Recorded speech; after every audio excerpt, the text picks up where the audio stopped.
میگویند که خوشنویسی هنر است و این هنر رو کودک از معلم اولینش می‌آموزد. محمد جان خواننده صنف دوم هم باشد، آن همین طور زیبا می‌نویسد. او و این همسالانش با هنر خوشنویسی اشتراکچیان آزمون خط زیبا در ناحیه واسه هستند. آزمون خط زیبا این چی است؟ این زیبایی است. میگن یک علم است، علم استتیکای انسان، لباس پوشی و فرض کردیم خوشرویی و بازیبی همه همین از همون استتیکا سر می شود. همین خط زیبا هم خودشم یک زیبایی را نشون میده. هر یک چیز استعداد خود هم دارد. مثلا ورزشگر است، در آینده بسیار ورزشگری خوب می شود.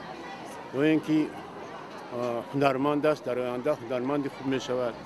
خطوط منامین خطوط می شود. این خطوط اساسش همین خط زیبا است. این آزمون مراتب اول سال 2000 از ناحیه واسه شروع گردید.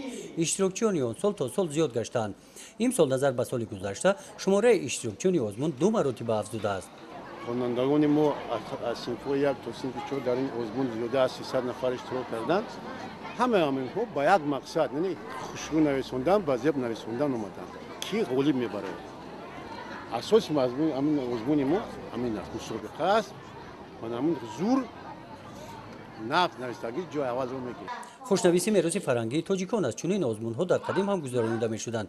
میرزا و کاتبان را توسط همین آزمون‌ها انتخاب می‌نمودند. با وجود آنکه سال‌های اخیر کامپیوتر و دیگر وسیله‌های علاقه پهن می‌گردند، از این هم زیاد توجه کودکان به خوشنویسی زیاد می‌گردد. می‌گویند که در خطر دیگر زیبایی‌ها خوش نوشتن حسن انسان را باز هم زیباتر می‌گرداند. گزارش خواجه نظریف خدای نظر ظهوروف از ناحیه واسه برای برنامه اطلاعاتی نوید.